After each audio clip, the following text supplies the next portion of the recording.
Guys, BVH Nightmare, and while the winds kind of died down, out here testing the UTG 3X magnifier and just stress testing the G&P D-Ball A2. So far, it's holding tight. So far, the magnifier is working just fine. So today I was able to get out to the range with some range ammo that I acquired, courtesy of Walmart fucking up on some of their prices. I got 100 rounds of ammo for like 20 bucks. Yay me.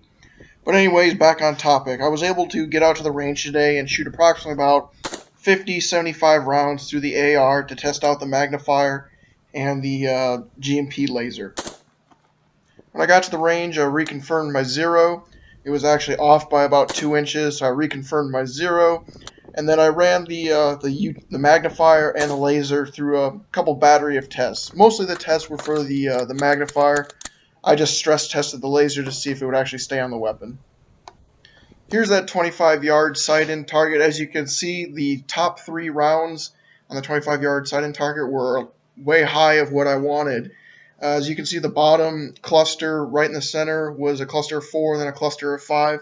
That's exactly what I wanted right there for my 100-yard zero. Once the optic was zeroed at 100 yards, I was plenty happy with my 100-yard zero.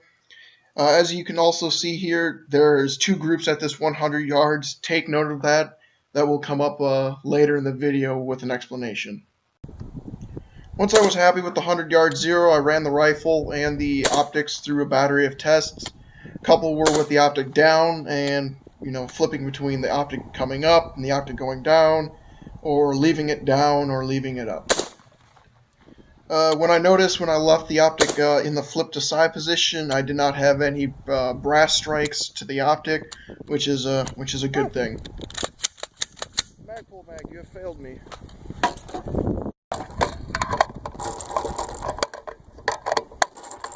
Run the UTG 3X magnifier and the G&P PEG 15 Alpha through its paces today. I tested the rifle and the optic with various brands of ammunition: Wolf, Tula, Perfecta, Fiocchi, ZQI, grain weights ranging from 55 and 62 grains.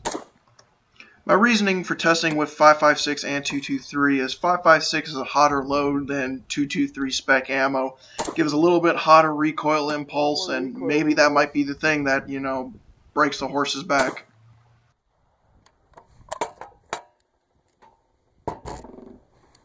UTG 3X magnifier is working good. I like it. I did a couple quick reload drills, quick malfunction drills, just to see if the optics would get in the way. Never happened. Still retained full functionality of the weapon system throughout all the drills.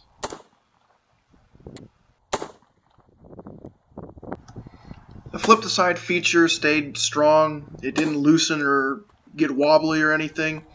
The only thing that I do have a gripe about the flip to side feature is when it is in the up to flip position, it does have some horizontal movement, and which caused me a little bit of trouble here later in the shoot. Like I said earlier, the sight does have horizontal play in it, and this did affect my point of impact downrange at 100 yards. When I would flip the optic up and it was kind of off to the right, I would have my leftmost zero as on that piece of paper.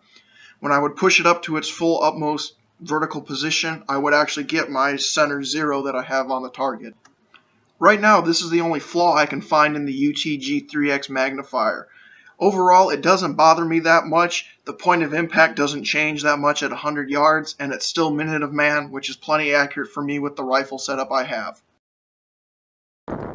I also tried some offhand shooting to see what it'd be like for a lefty to shoot with the optic in the down position.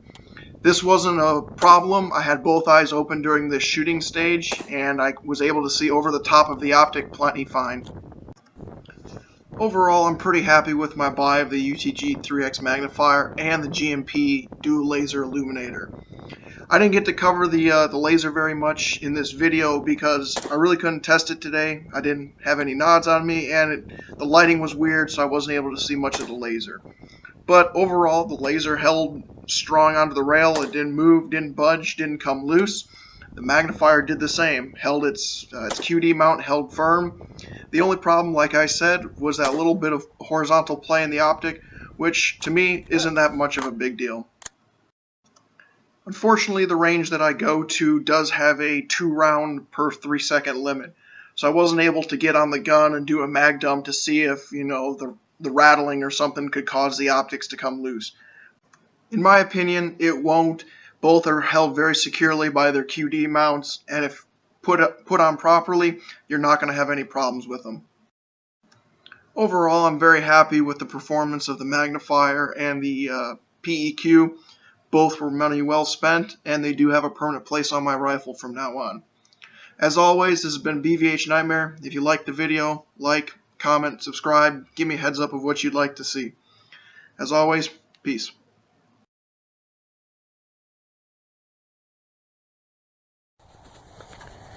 It's fucking cold in Texas. It's like 40 fucking degrees and it's fucking cold. Fuck it.